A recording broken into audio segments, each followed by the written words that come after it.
Hello everyone, it's Annie and I'm here today with my spooky nonfiction recommendations. So it is full-on spooky season now, okay? It's October, I am ready, and I cannot wait to share with you this pile of spooky nonfiction books.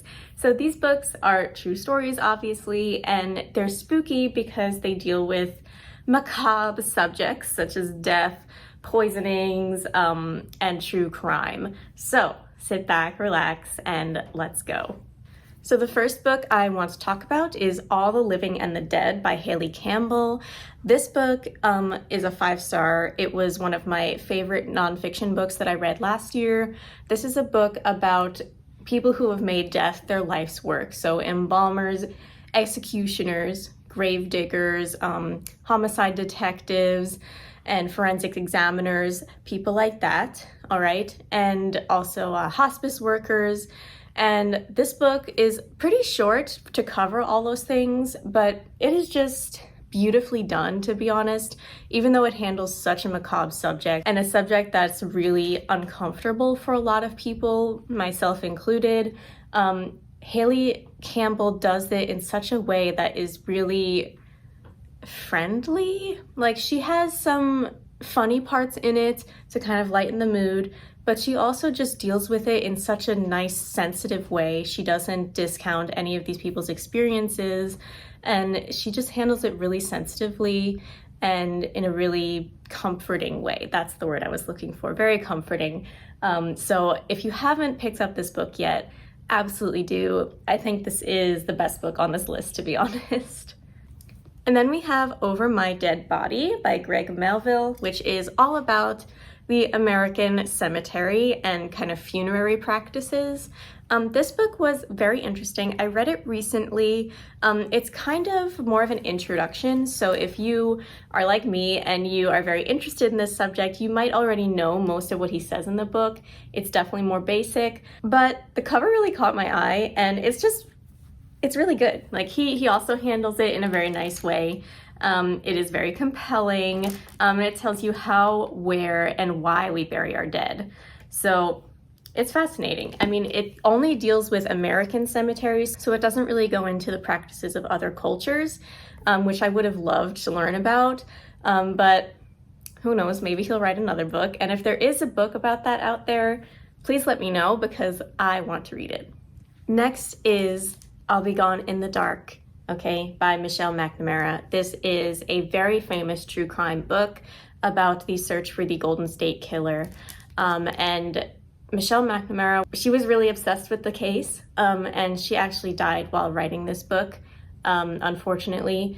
And recently, in the past couple of years, the Golden State Killer has been identified. So that's really satisfying, and a lot of her work was instrumental in that. So it's just really satisfying to know that she did help with the case. If you're a fan of true crime, as I am, this is the quintessential book to read. I mean, it's really, really interesting and terrifying, okay? So it's just brilliant, and you shouldn't miss it if you're into true crime. Next, we have A Taste for Poison by Neil Bradbury. This is a book I also read pretty recently, and it was fascinating, let me tell you. So this is about 11 deadly molecules, he calls them. They're poisons, but also some of them aren't poisons exactly, although they could be if used in the wrong ways. And he tells about the killers who use them as poisons and how we discovered them, and also their antidotes and things like that. And it's very fascinating. To be honest, I feel like I should be on some kind of watch list for reading this book, because it has a lot of information about how these poisons work. But it's fascinating. So the poisons or molecules are insulin, atropine, strychnine, aconite, ricin, digoxin, and cyanide, potassium, polonium, and arsenic, and chlorine. So some of those are obvious, like arsenic and cyanide, and some of them are like, so you have insulin, potassium, chlorine. So those are all things that we use all the time in our societies, but they can be poisonous. So it's just very fascinating. There's some science in it, but it's really well balanced and it's not hard to understand. And I was just fascinated. I loved it. 5 stars. And then we have Smoke Gets in Your Eyes by Caitlin Doughty. So if you don't know who she is the wonderful, wonderful creator of Ask a Mortician on YouTube. She is a mortician who really champions the good death, and she really wants us to embrace a natural death rather than embalming and things like that. She wants us to embrace a natural death. And I totally agree with that. I love her. She's really, really funny, but also very sensitive and just super smart too. She's like awesome. I love her. So this is her lessons from working in a crematory. And she kind of tells about her life and her journey into becoming a mortician and working in the funerary business.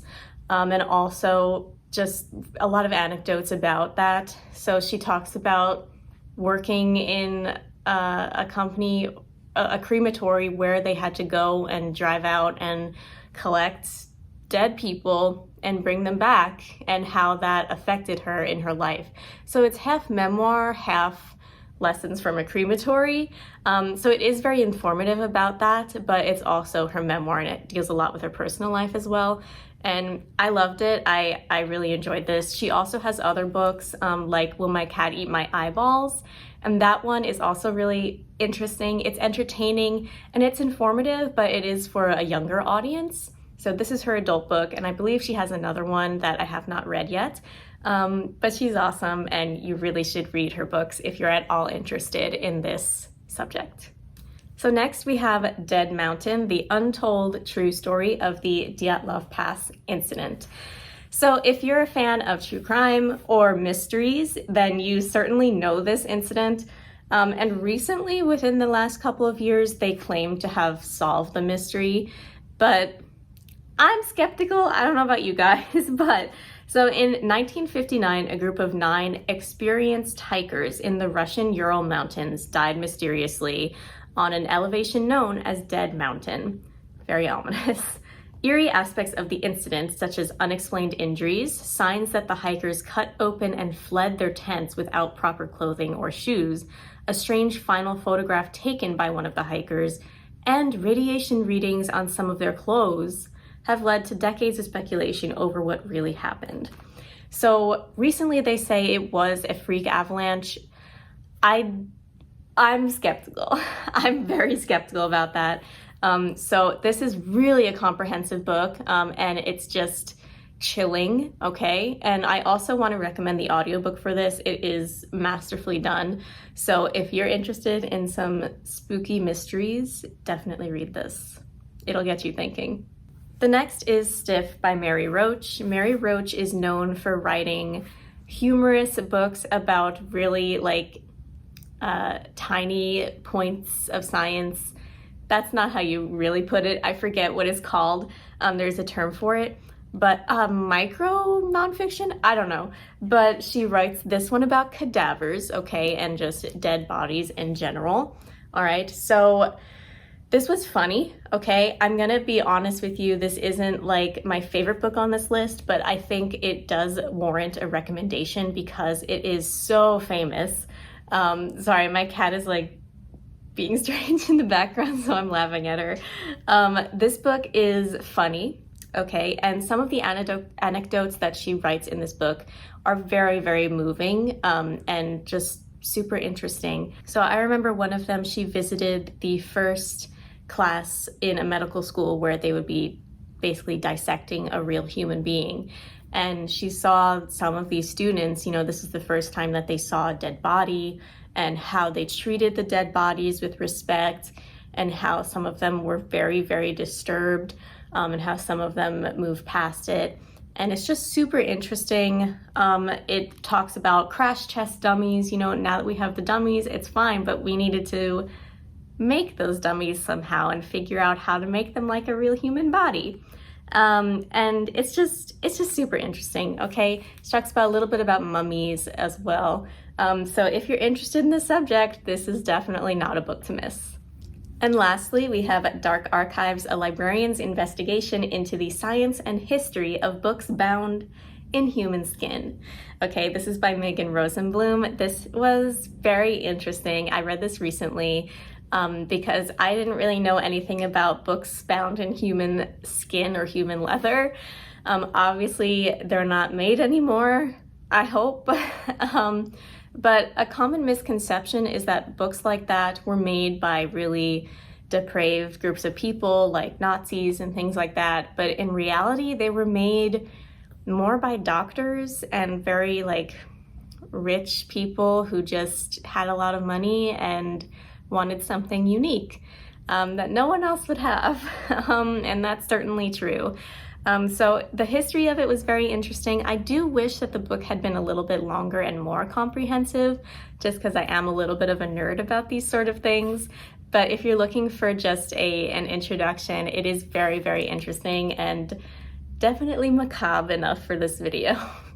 So thank you all so much for watching. I hope that got you into the spooky season mood. All right, so if you are sick of reading just horror fiction, now you have some real life horrors to read about, okay, before Halloween. So thank you so much again. If you like this video, please like and subscribe to my channel for more bookish videos, and I'll see you next time. Bye.